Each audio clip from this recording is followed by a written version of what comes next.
Listen to the 48 Hours podcast for shocking murder cases and compelling real-life dramas from one of television's most watched true crime shows. Go behind the scenes of each episode with award-winning CBS News correspondents and producers in Postmortem, a weekly deep dive. Listen to 48 Hours wherever you get your podcasts. Inspired by the life of the savvy and ambitious Colombian businesswoman Griselda Blanco comes a new Netflix original limited series. Griselda tells the story of a devoted mother who, with her lethal blend of charm and relentless savagery, creates one of the most powerful cartels in history. Witness Sofia Vergara's captivating transformation into the godmother of the underworld. Griselda, now streaming only on Netflix.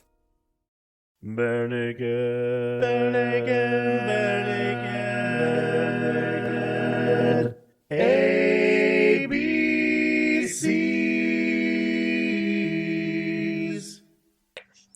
Welcome to the Bare Naked ABCs, where we discuss every song from 7 to Y. And this week, we are going to be discussing this song in the middle of the day. I know, a little behind the curtain. We usually record in the evening, but we're recording in the middle of the day today because we're discussing the song Let There Be Light, and it's only proper that we do that. Oh, and it might also have to do with our guest that's joining us today. Mill is joining us from across the ocean. Thank you for joining us. Hello. Yay. Hi. From across the pond. It's a big pond. Mm. I tried kayaking across the pond and it didn't work. Slightly smaller pond today with daylight savings for you, but not me.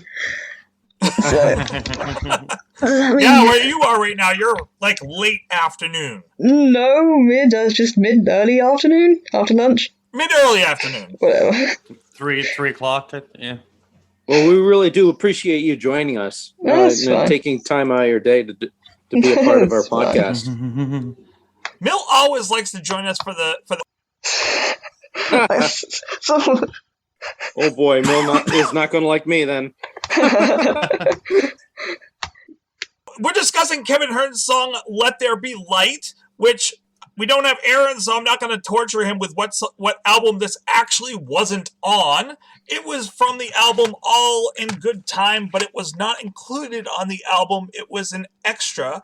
You may not have heard this song before, so if you have not heard this song before, here is a quick snippet. Let's make no sound, let's lie on the ground and look up through the branches. Let there be light in your life again. All right, who would like to begin this discussion of this song that's very hard to get a hold of? Jeff, give us a quick music breakdown since I know you did this last week. I did actually accidentally. I stumbled on it. But it was. Oh, hang on. It was. It was 3 chords. There were. Yeah, there's only 3 chords. It's. I think it's C, G, and A minor. I believe that is correct. Yes. Yeah. So when looking at the chords, it's a very simple song. I don't know if I'd call it a simple song for the rest of the song, but the chord structure is relatively simple. The chord structure is simple. Now, what they do with it is definitely a little extravagant. And Kevin's piano playing on this is great. One note I would like to make about this, and we all know I love my Kevin. So, but one thing I really like is that piano break right in the middle. The piano bridge just tears into it.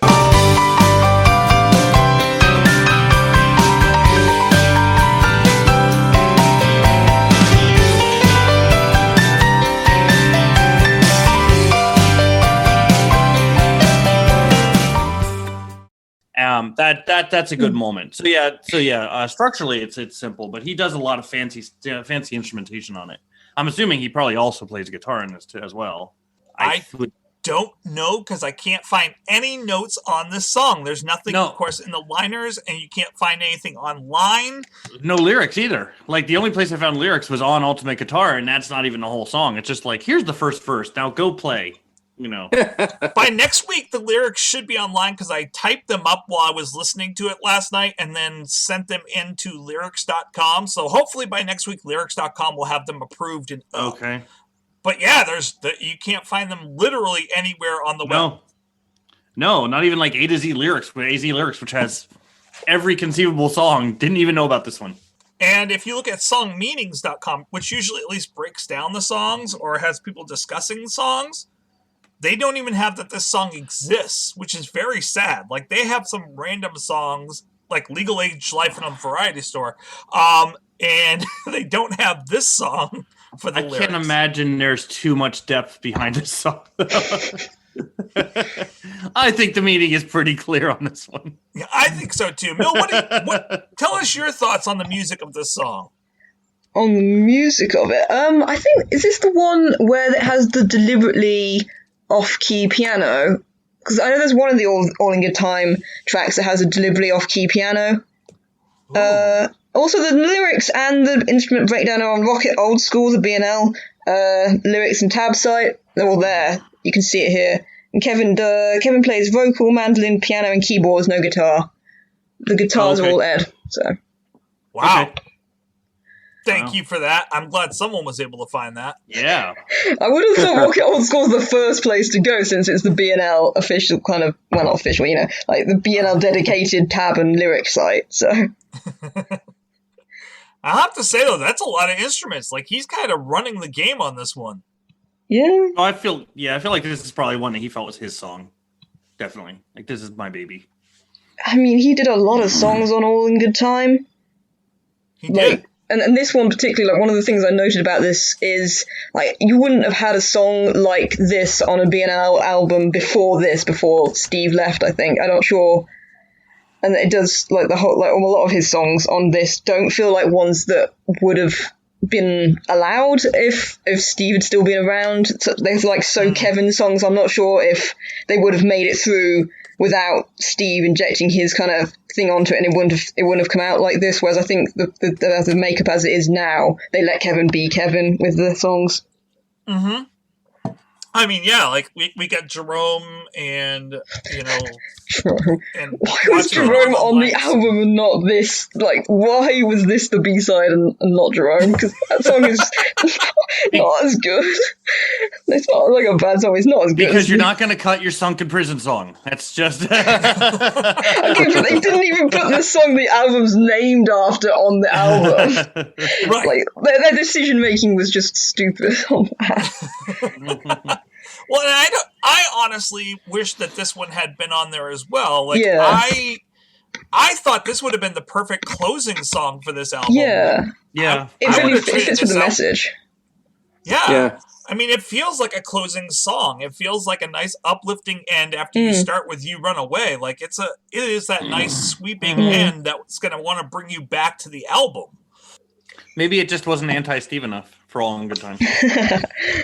Oh, but watching the Northern Lights was? I mean, we're going to come to that like forever from now, but I like this one much more than watching the Northern Lights, I have to say. Oh, I like that for the music, but yeah, I know the lyrics are not the most exciting song. No, I mean, it's not. Like, but a lot of Kevin's songs are not like extremely poetic and difficult to break down. Yeah. That being said, there's a message in this song, at least. Mm-hmm. Yeah, I thought the music was delightfully simple. Just listening to the music itself is almost lulls you to sleep in a way, and puts you at ease in a lot of ways. I like that about this song. I thought it was pretty cool in that regard, and I agree. It would be a good closer for that album. Yeah, it's uplifting. It's got that nice positive spin to it. Yeah, it leaves a good taste in your mouth. And lyrically, I mean, it is a solid song. Like I said, Kevin's lyrics don't tend to go to the way of the puns and the necessarily the obscure thoughts and ideas that Steve and Ed do. But I mean, I think lyrically, I mean, this is one of Kevin's stronger songs. Not sure about the honeycomb, but other than that.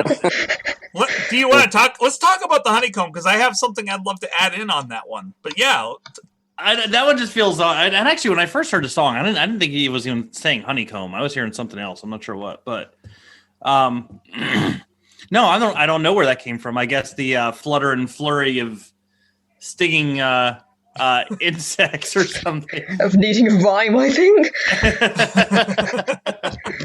I mean, honeycombs are pretty busy, and you would they are, yeah, hectic, yeah, right. Boston, but that is not the rhyme I would have gone with.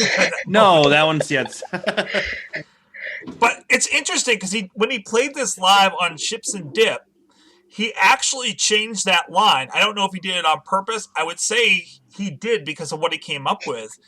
He said, "You ate a whole box of honeycombs instead," which makes sense to this person he's talking to someone who's depressed and trying to come out of that. And, eating a whole box of cereal is something that would happen, at least a lot more so than feeling lost in the honeycomb, I think. No, I see it. Have you ever seen an image of bees on their honeycomb? It's like you're in the middle of a city with workers all around you, and you're standing there and you're alone. You're done. So I get it, because you're in the middle of it, but but you're just in yourself. Maybe that's and feeling alone about it. I get that. Maybe that's just part of the problem. Is that's the first metaphor of the entire song. Up to that point, it's all been pretty literal, and then boom, drop some metaphor on you. Yeah, I see. It just kind of sticks out. I can see someone saying afterwards, change it. I know that as a lyricist, that happens a lot, either before you do a song or after when you play it for someone. Sure enough, always somebody goes, "Why did you make that word choice?" It happens every time. Yeah, and that's where I am at right now. I'm working on a song that I'm really happy with. It's kind of an idea I'm really happy with, and I sent my first draft to the people that are helping me with it, and they're like, "It's good. We just have a few changes." And I looked at the notes, and it's every stanza has a word change, and I'm like, "Oh my." It's good, but if you could just change every line, that'd be good. Yeah. Well, here's the thing: is when songwriters write, they don't write intellectually. They write through whatever their emotions are, and they start channeling that energy and that inspiration right through them. And exactly, as they're writing stuff down, it's that's the imagery that comes into their minds. So, and that's how they convey it. That's the way it is, whether it's honeycomb or being in the city or, Well, and I think that was probably a filler line, like you were saying, Stefan. It's what came to him in the moment that he was thinking it, and Paul McCartney and people like that have said before, they write down what they're thinking in the moment, and then later on we'll go back and kind of change things, that make more sense later on. Kill your darlings, yeah. And I feel like that was a filler line, what came to him in the moment, but he never went back and changed it until he did it on the cruise, at which point he came up with a much better line. I wish I had been in this, because it makes a lot more sense. Yeah. Yeah, where was his he changed that pretty much that whole bridge on the cruise. I like the "you can call me, you can call me, you can call me," but there are no bridge on a cruise. It's a boat. Kidding. But Ed everybody actually sings the line "I'll be home," because in the song, all I hear, and I could be wrong on this, all I hear is Kev saying "I'll be," and then it cuts off, like his microphone was shut off or something. But on the cruise, we have Ed say "I'll be home," and then Kevin kicks back in with "I am at home." And I kind of like that. I wish that was in the actual recording of the song. When your heart is heavy and you're alone, you ate a whole box of honeycomb. You can't call me, you can't call me, you can call me. I am at home. Yeah, it does feel like it just cuts off after "I'll be." You can call me, you can call me, you can call me, I'll be. Which does bode the question that if we're gonna you can call me, you can call me, they could have gone for the old staple, the alone phone rhyme, Well, here's the thing: is it B-E or is it B-E-E? Huh? Honeycomb. It could be I'll be. I'll be. Oh, I'm a bee. I'm a bee. I'm a bee. I'm a bee. I'm a bee. there we go. Oh, that was a I'll be a bee. There's a little bit of Stefan Stupid right there. He just woke up, ladies and gentlemen. We don't usually do these this early. There is one more flub up that they had on the cruise, and it was a flub up. You could tell Kevin starts laughing after he says it. Instead of saying shipwreck, he says zipwreck jeans, maybe at the bottom of the ocean, and you can see he's like, "Yeah, that wasn't supposed to come out." Zipwreck jeans. I was like, I like that one. That's great. That sounds painful. It's a zipper that's wrecked, and they just threw it overboard. Perhaps the song should have been Born on a Pirate Ship. Or it should have been on Born on a Pirate Ship. Yeah. I don't know. That album can't get much weirder. I don't know. What did you guys think of the singing on this song? I think first of all that Kevin's vocals are perfect for what this song is. Agreed. Yeah. Yeah. Oh, okay. Yeah, agreed. I thought it sounded like a Muppet singing. Well, that's kind of That's Kevin. Kevin, yeah. Yeah. Kevin, we love you. Come on the show. Everyone We know you says listen. that. Kevin has a very unique voice, and you can always tell a Kevin song. But that said, I do like his vocals in this song. I think this is a time when they work. You're looking down at the ground. Oh man, Your plans we would are like in Kevin to come on the show, Stefan. There's no time to lose. Kevin, please come on the show. Stefan will not be allowed to talk to you. We'll give Kevin the week off when you come on, Kevin. Yeah, so visualize the Stefan, there you song go. with Kermit the Frog singing this song. Wow, jeez. No, I'm serious. It sounds kind of cool. Actually, he's more like his nephew Robin, but you know. That's true. But I do love it. There are songs that I really love Kevin's voice on, and this is one of those ones that it just, his voice in this song really does make me feel uplifted by the end of it. And it's a song that works for it because you feel it's like a friend just telling you this stuff. It's a friend saying, if your heart is heavy, you're alone, feeling lost, there's so much darkness, so much bizarreness. It's like a friend is just telling you. So it doesn't need that really, powerhouse delivery. It just needs to sound like it's conversational. And I think that works here. Well, and Kevin just, the vibe he gives off is of this kind, caring, gentle man. And that's like the guy that you want to just kind of sit down with when you're in a bad spot. And he's going to tell you this kind of stuff. With me when I want Kevin to chat with me when I'm feeling down. That's, that's why Kevin come on the show. And Kermit the Frog also come on the show. Same show. Yeah, it's he takes all threatening, anything that might be threatening out of it, and really kind of makes it feel at ease. I don't know if I'm speaking coherently. Semi-coherent. Hell of a day to quit drinking. So I don't know about you guys, but even though the guitar riff is simple, I think it's exactly what this song needs. I really like the guitar riff that's in the background on here. Yeah, I love the music in it. And then to just shred the piano like out of nowhere, I think just a beautiful moment. That's like Kevin just almost doing this. He like hand out, like, hang on, got this. I'm not a fan of the synth in this song or the theremin. I'm not sure if it's a synth or a theremin that's playing in the background on this, but I am not a fan of that part of it. Theremin? Kind of these weird kind of sounds that are in the background. I'd have to listen again. I don't think I picked up on it. No. Well, like I said, I listened to it about 10 times last night. Yeah. Mill, you were going to say something. No. I just wasn't sure about it. I can't hear a theremin thing either, but I didn't even notice there's a guitar in this song. I literally only ever noticed the main melody and like maybe the drums with songs, so let's talk about the outro. What are people's thoughts on this outro that Kevin has here? What's an outro? The music as it leaves and after we're done singing. Oh. It kind of changes up a little bit. It doesn't change chords, but it just changes up a little bit. Just it gets a bit fancier at the end. I felt like it was very George Harrison like. I can see that. Yeah, I can see that. Tracy, do you know any other bands other than the Beatles and Bare Naked Ladies? He does. He knows. Because there are more. He knows all the ones Aaron tells him about. That's right. Gotcha. I know of tons of bands. Those are the two that I like the most, and so they come up in my mind. Hang on a second, Tracy. Just do a quick hold. I'm going to listen to the ending again real quick. All right. Yeah. Where is this one? Oh, it's just this little snippet you gave us, isn't it?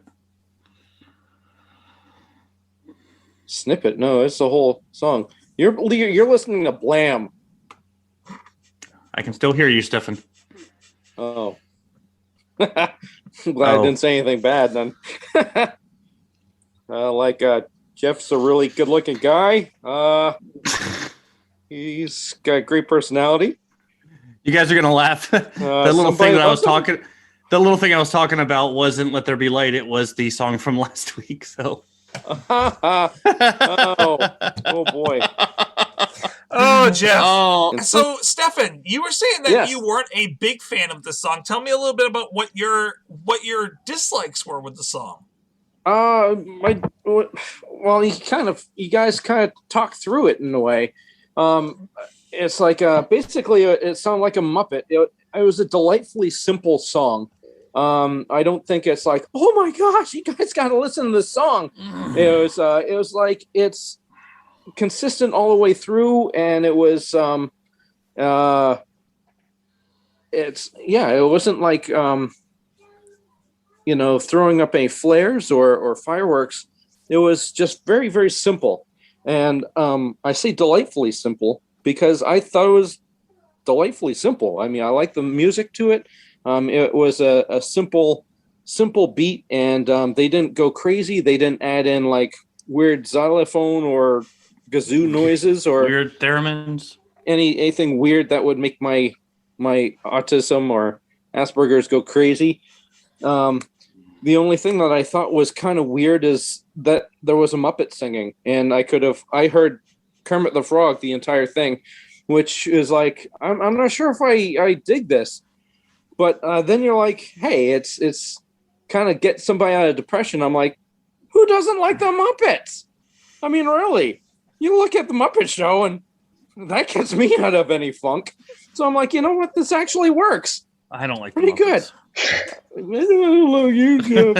Anyways, so that's why I thought about the song. I like the lyrics. I really do like the lyrics. Now that I'm reading over them, and because I have a hard time with lyrics. Oh my gosh, there's a comedian that I like, and he does like misheard lyrics all the time. It was like Sister, was it Sister Sledge or the Pointer Sisters who do We Are Family? Sly and the Family Stone. Oh, yeah. It's like, let me staple the vicar. And I was like, no, it's let me stick for the record. But I think it's funny. So, I mean, I mishear lyrics all the time. I have no idea what people sing. Oh, don't start me on that song. Apparently, I was surprised by how many different things people hear just in Weem Away. Yeah, I don't get what you're saying, but that's fine. The Lion Sleeps Tonight? Yeah. A weem. Apparently, people mishear all sorts of things in there. Oh, do they? Yeah. Oh, I thought isn't it like a song from Les Mis? No. No? It should be. It is not a song from Les Mis. So, Jeff, you were listening to the outro. You had thoughts on the outro. Yes, watch you edit this in like a beast. And anyway, the outro, Tracy, it does switch up a little bit. I actually would have preferred, I think, the song not have gone to an outro. I think, really? Because I really like the chorus, the way it sounds. I could have seen a fade out or even just kind of an ending. I don't know. It's not bad. I mean, it's definitely different, but I could have seen it without the outro too. I guess I could say, as what I'm saying. It's not like it didn't blow me away. Like, oh, boo, that's amazing how he did that. It's a very somber and kind of peaceful outro. Mm-hmm. With like the tinkling of the chord of the notes there, kind of thing. But yeah, I mean, I would have been fine with it just being, because I do like the chorus on the song. The harms sound good. The echoey harms sound really great. Again, I think it works for Kevin's voice on this one. I would have been fine with a fade out chorus. Because we're all making music, writing songs, and we can tell them what to do. No, but either way, I would have been fine with it. But I could have taken her leaving, took her left. God, we cannot do these in the morning, Tracy. I don't know. Sounds like any other normal episode right now. Wow. Next time we make the British people stay up late. So I didn't tell you this, but I got up early to start drinking. So You'll probably does edit anyone that want to out. talk specifically about the lyrics? We've kind of talked generally about the lyrics and what the song is about. Are there any specific lyrics that people want to break down? Break it down. I love the visualization of these lyrics, and it's like I can picture myself doing some of these. Let's make no sound. Let's lie on the ground. Look up through the branches, and that is so symbolic of how life is sometimes, is because when you lay on your ground and you're looking up through branches, sometimes all you see is branches, and sometimes it's hard to see the blue sky and the sunshine beyond it. And life is very much like that sometimes. Sometimes your vision can only see the branches and not see the light that's on the end of it or behind it. And I thought that was really visualizing and pleasing for me visually. I'm drawing a blank though too. I feel like we did another Kevin song that had a very similar idea to this. Actually, maybe I'm pretty sure it was a Kevin song. Maybe not. Oh, Kevin! I do remember we had a similar conversation about something like slowing down and just stopping to take a look at the thing. Take a look at things and let it sink in. Like a drift? It might have been a drift, which we would have done on an After Dark, right? Mm-hmm. Definitely. Yeah. Even, those are years apart too. Right, yeah. I mean, it's another good limerick style rhyme scheme. Mostly, it's going as the A B C C B. It changes up. Like it does change up in the bridge too. The bridge is an A B B, but even there's rhymes within the lines. So he's rhyming mid line. Mm-hmm. He's rhyming at the end of lines, but switching up which lines are going to rhyme with each other. Depending upon he does play some nice little tricks with the lyrics on this, which I like. But you don't even notice it really, just because. No. I mean, it's poetic in a very loose poem type of way, but at the same time, you don't notice it. There's one part where it's like he rhymes a number of times. It's cheap souvenirs. Won't you help me clear out all of this clutter? Too many tears for too many years. Why lose another? So he rhymes clutter and another, and then years, tears, and souvenirs. But the whole lyric, the whole lyric is very poignant because how much stuff do people accumulate through their lives, and that doesn't necessarily mean anything. That doesn't always make you happy. Exactly. Right. And what memories have accompanied half of those things, and half of them probably could get rid of, and you wouldn't even know. Mm-hmm. So I feel as a life coach, though, Kevin's putting a lot of pressure on me in this song. Because in the first verse, I feel like I've got to choose now.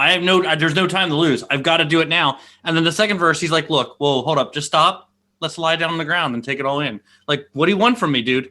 Am I making a choice now, or are we stopping to look at the branches? You are. You're making a choice to let light into your life. Oh, got it. Okay. All right. Right. You have to be punctual to be able to chill out and look at the branches. Stop wallowing in the darkness. Yeah, Jeff. It's okay. Those bills can wait. That's just Mill, what did you think? Are there any lyrics specifically that you want to cover?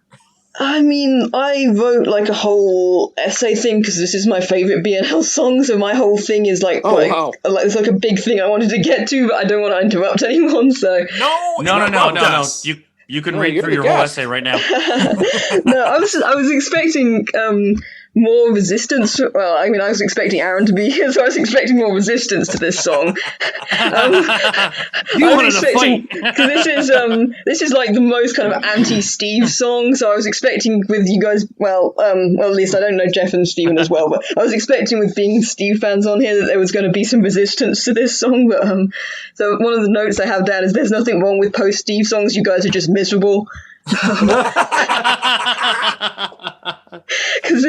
We've all took our own stabs at bashing like the All in Good Time stuff because of that, but yeah, I mean, I want Steve.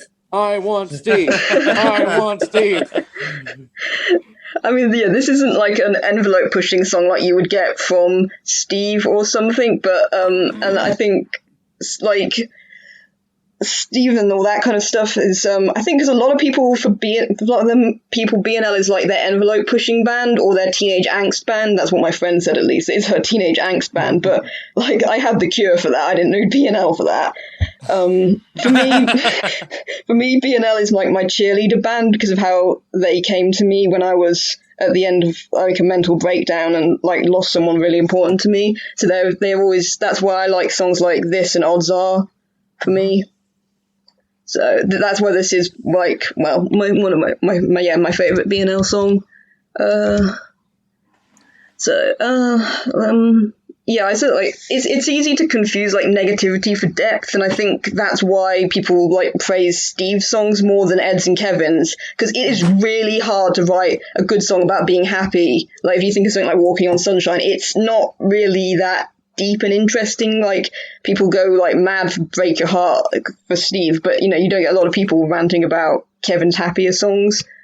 But for me, Break Your Heart is just like, oh my god, I just want to like reach through the headphones and just slap him for being such like, just like stop whining and go sort your life out. Like you know, Stephen here was saying like that like Kevin has a whiny voice, but to me, Steve just has whiny lyrics, and I would rather take someone with a whiny voice than someone with whiny lyrics. Oh, you're making some really good points. I even wrote down one of the things you said. I'm going to frame this. It's easy to confuse negativity for depth. I love that. Yes, yeah. Like I went through a phase where I was quite like, I like that kind of Steve negativity stuff, but like that wasn't good for me. And like I think that like this song is like the perfect example of how there's sort of two different ways to cope with bad things happening. There's the Kevin way and the Steve way. Like the Steve way is to kind of like wallow in it, and he goes really into the negativity of it, whereas Kevin is kind of like, you know, more positive. And I'm not saying either is like the wrong way, but that's just like the Kevin way is the way that I prefer to go, because I found the Steve way just made me feel so much worse mental health wise. But wow. So basically you're saying Steve complains about the tunnel and Kevin says that there's a light at the end of it. Yeah.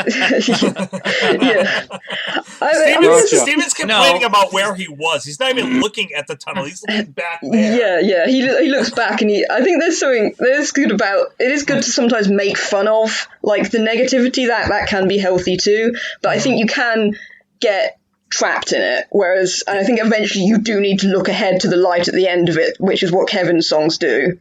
Yeah. Well, Kevin's saying there's a light at the end of the tunnel, and Steve's saying, it's probably a train. Yeah.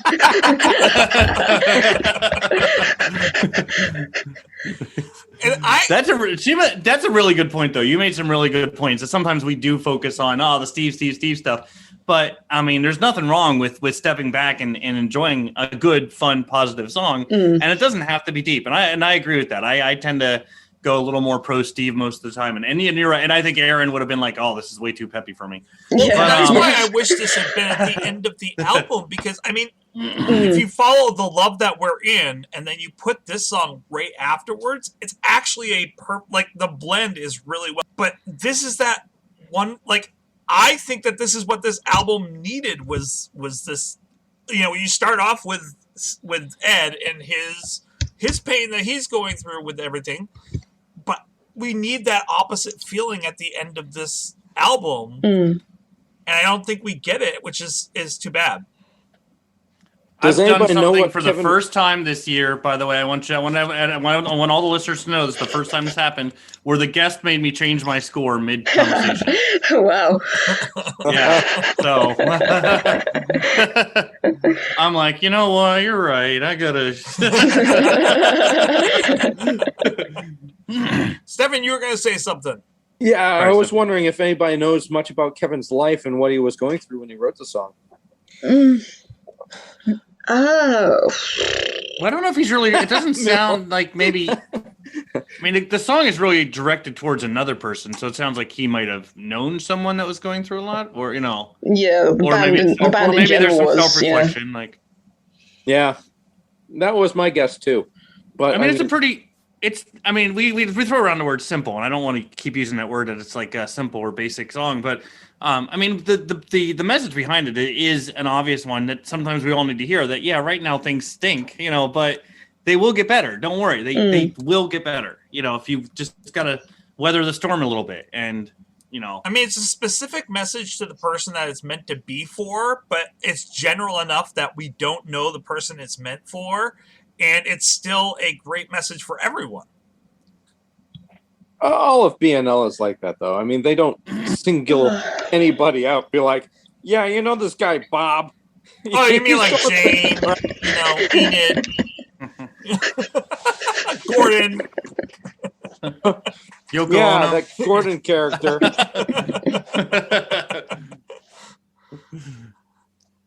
Anyways, that's all I got. So I like go ahead. Sorry. No, I was going to say, I like that this song, it doesn't really shy away from, it kind of acknowledges the negative stuff that has happened in like saying, let there be light, like let there come, the positivity come back in now. And to me, that's kind of like what makes it like a perfect kind of cheer up song, because it acknowledges the part that sort of luck plays, but also the part that like you can control how you react to things, even if you can't control what's happened, that your plans are now in tatters. You can control, it's time to it's time to choose what really matters to you. Like I think that's purge good. your life of all that all the old stuff and get rid of that. Don't hold on to it. But I think it does, like you were saying, Mill, like it does the thing that in the movie Inside Out, which is one of my favorite kids' movies of all time, and for this reason, it does the thing that happiness doesn't do, or joy, that joy doesn't do. Joy just tries to tamp on it and just tries to make everything better and just say, nope, let's ignore that bad things have happened. Let's just go. Like, whereas you have sadness in that movie where sadness is like, no, like bad things really stink and we can get to the good stuff, but we have to at least acknowledge this negativity that happens in life and in order to move on from it. And I think that's a really good point. Yeah, I think Kevin songs do have a lot of that, acknowledging things beyond your control. Like one of his solo songs, Lost and Stolen, about getting his guitar stolen and things. But obviously, like with his problems mainly being health problems, he kind of really gets that, right? How to deal with things beyond your control. Really good point. Yeah. Historically, with people's lives, personal growth rarely occurs when good times are happening. Yeah. Personal growth usually occurs when you're being stretched and your things are being pushed, buttons are being pushed, and you don't know how to overcome. It's when you rise up above that and you're able to become a better and stronger person. Yeah, you don't know how strong you really are until you have to weather something, until you have to get through something hard. Right? Absolutely. I like that the bridge there's one spot where it doesn't where it isn't all optimistic and peppy. I like that the bridge ends on the line that it does, because it does kind of leave you on a little bit of a cliffhanger. I just connected this to I saw 3 ships for some reason. There are 2. I saw 2 ships come sailing. But such bizarreness and commotion, your shipwrecked dream may be at the bottom of the ocean. That's where the bridge ends, and you're kind of like, yeah, it is. What about it? I'm waterlogged. So it doesn't. That's like the one time of the song where it's not like, hey, things will be okay, but then comes back into the verse. And I do like that little moment where it just kind of lingers there on the negative image or the rough image. But hey, around the corner, here we go, and that was nice little word painting going on there. I think the song hasn't gained popularity enough to be it wasn't in on the an mainstream because of. I didn't even hear that. It's because it wasn't on an album. That's why I didn't gain. Oh, well, I mean, I suppose. I mean, it didn't make the cut for an album because probably people wouldn't rather hear, the hopeful, optimistic side. But I think it should have been. I think people do need to hear that. Guys, I do think people that would really want us to be optimistic and peppy right now, or do they just want to hear us talk about Steve for 12 tracks? Well, and I'm wondering, Mill, correct me if I'm wrong, this wasn't even a B-side. This was one that was completely left off. It's a C-side.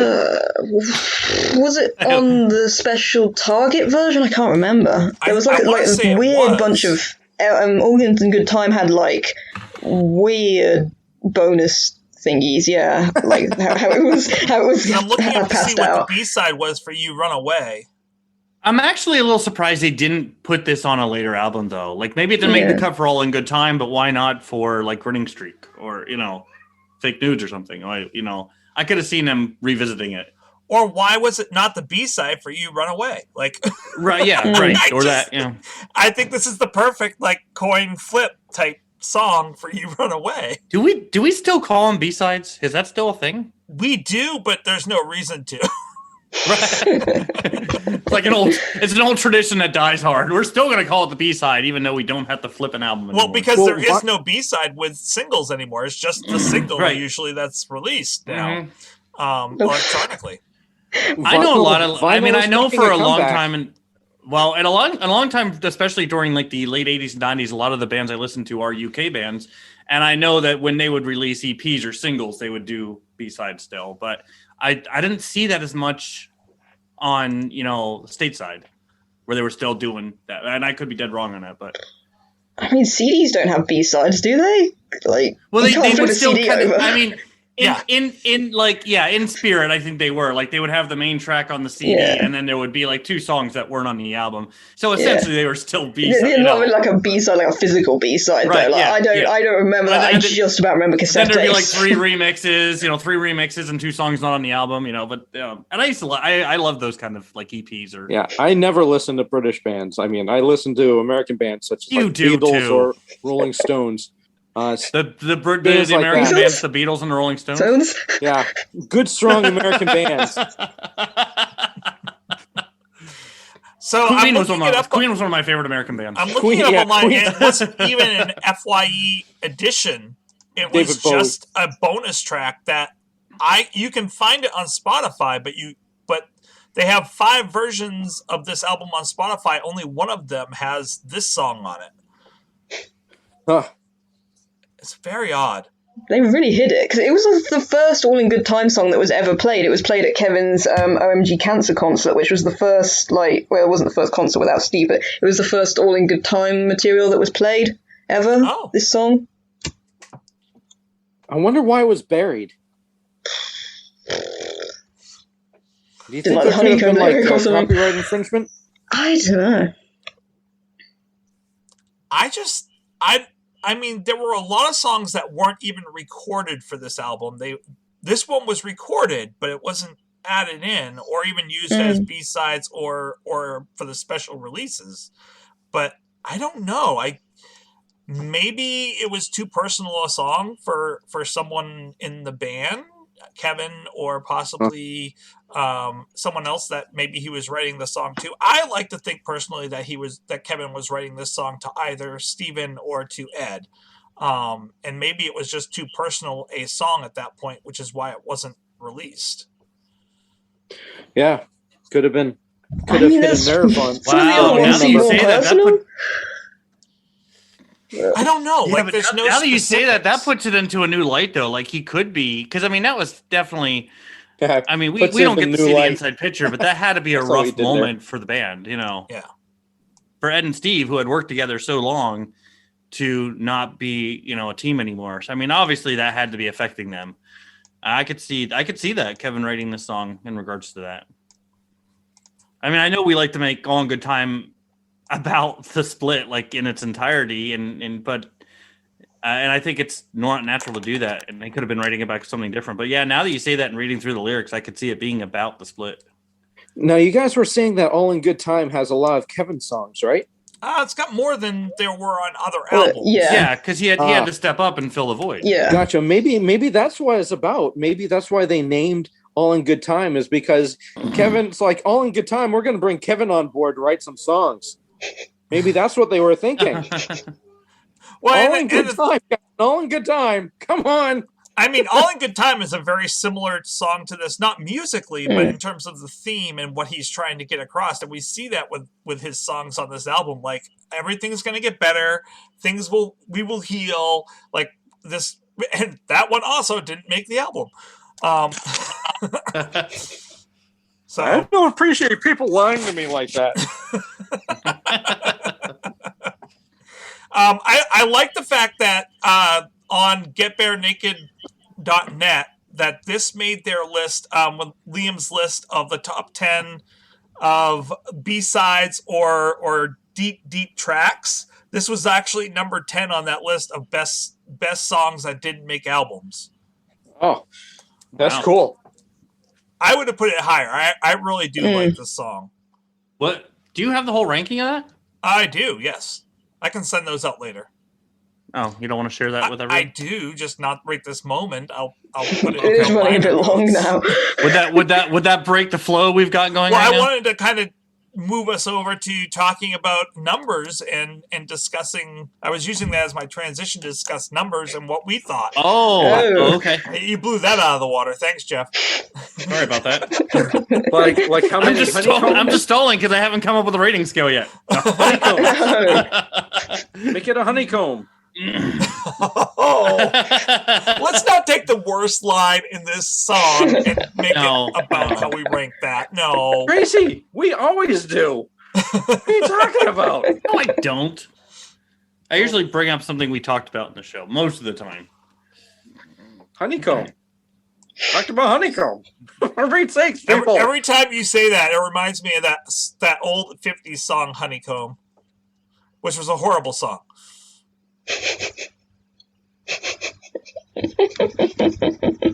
How many Muppets, I guess? No, I'm not going to do that because I like Kevin. No, I'm not going to do that. Well, especially in this song. How come I'm the only one coming up with ideas? You guys are smart. Come on. I have an idea. I was going to do it on theremins because I love that word so much. Thermins? Once again, like my least favorite part of the song. All right, yep, go ahead. We'll rate it 0 to 5 theremins. Yes, 0 to 5 theremins. Mel, would you like to take the first stab? Well, I really can't think of anything that I would change about this song. Either you like the underlying concept or you don't, because it is quite simple and thick and plain and whatnot. But for me, because this is my favourite BNL song, and this is actually my only 5 out of BNL. Every other song has something I would change about it, but this is my only BNL song. I would change nothing. Even second place is a 4.99 for me. So this song is very significant to me. Like literally back when I was having my breakdown and I was still suffering from depression now and then, I would literally put this song on loop for an hour, like literally a solid hour of just this song. And when my depression was at its worst, and it would actually make it pass me. And that part, the line about like calling on Kevin if you're feeling alone or whatnot, that line made me start thinking, like whenever I used to self-harm, and that line, thinking about Kevin, like when I was self-harm, I would start thinking like if Kevin was here, he would stop me and he wouldn't want me to do it. And that was how I actually managed to stop self-harming back then. As kind of awkward and embarrassing as that is, it's an odd way to do it. But, you know, this song is really important to me for that too. So. Well, and I think we need to talk about those things. I think people need to be able to feel like they can talk about all of that. And if this song helps someone to do that, then that's in its favor, you know.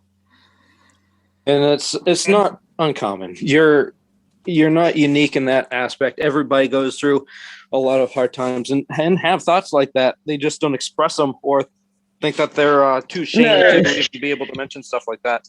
So having the ability to mention it makes you a stronger person.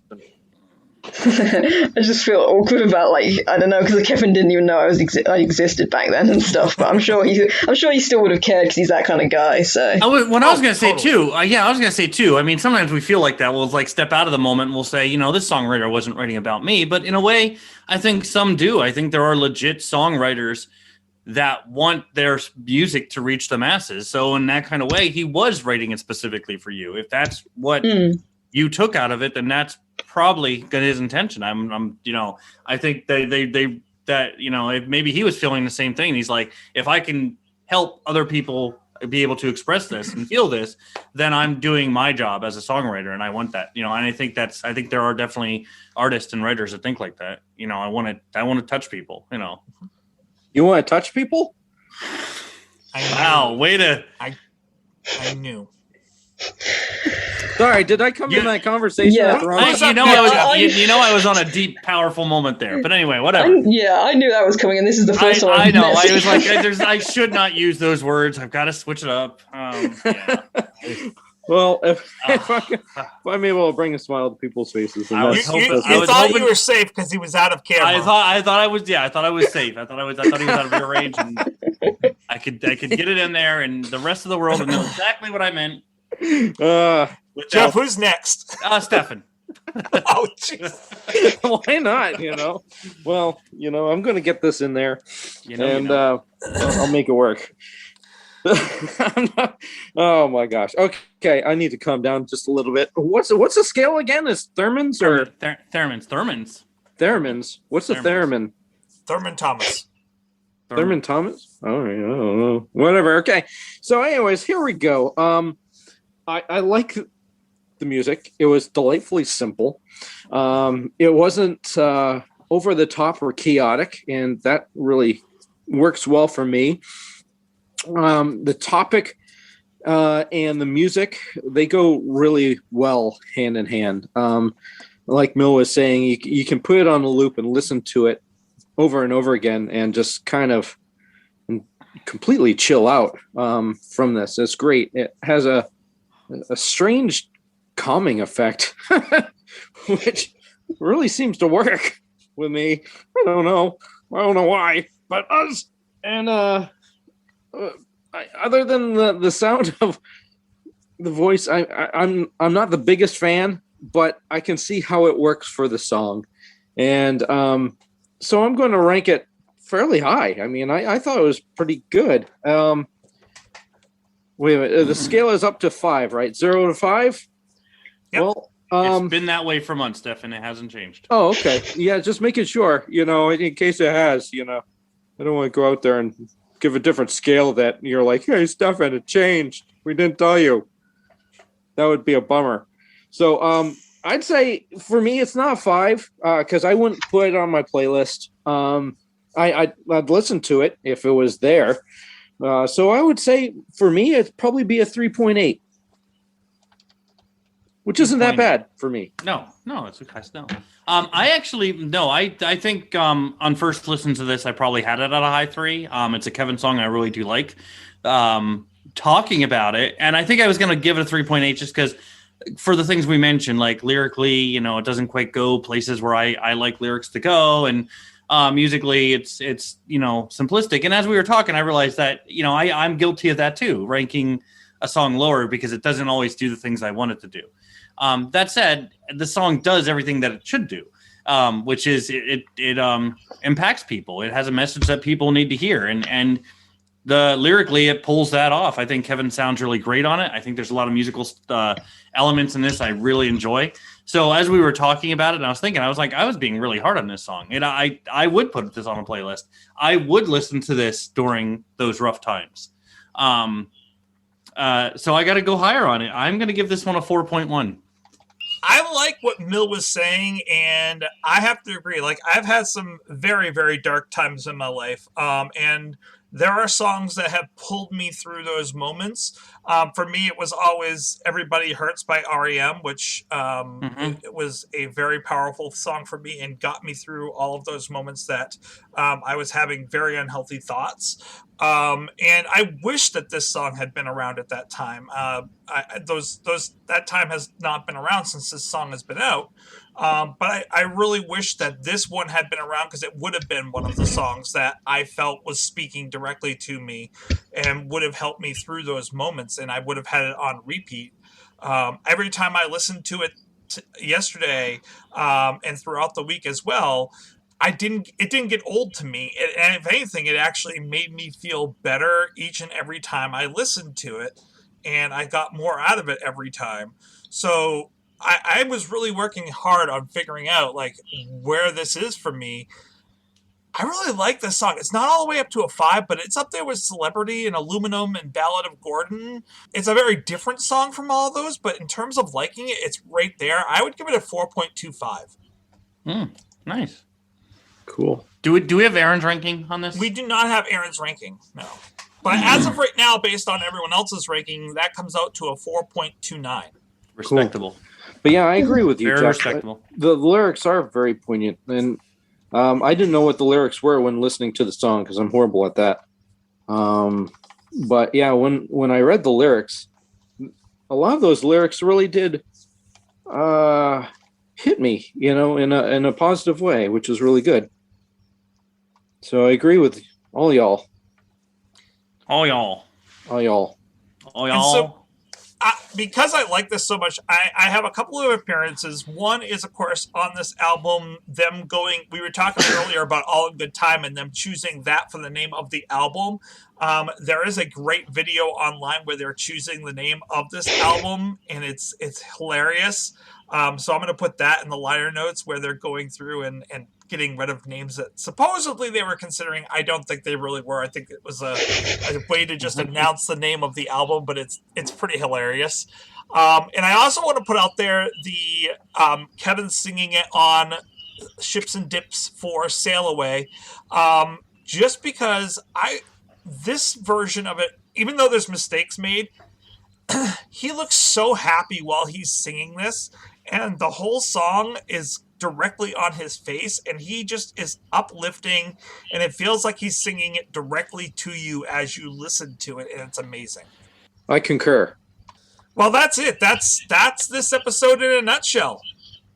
In a nutshell. Tracy, where can people reach out to us with their questions and... Well, people can reach out to us at barenakedabcs@gmail.com or reach us at BNL Podcast on Facebook, or look us up as Bare Naked ABCs, or look us up on Twitter at Bare Naked ABCs as well.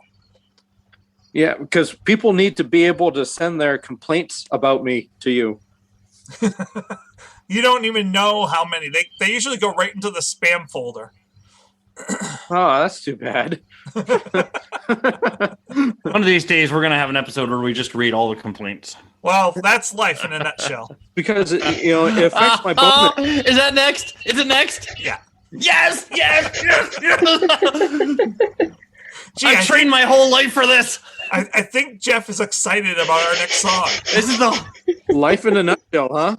whole reason I've stuck around this long was just to do that. Jeff is leaving after the next episode. Are we leaving all this in? I don't want to show too many cards early on this song or how I'm going to Is there a Bare Naked Ladies song? Life in a Nutshell?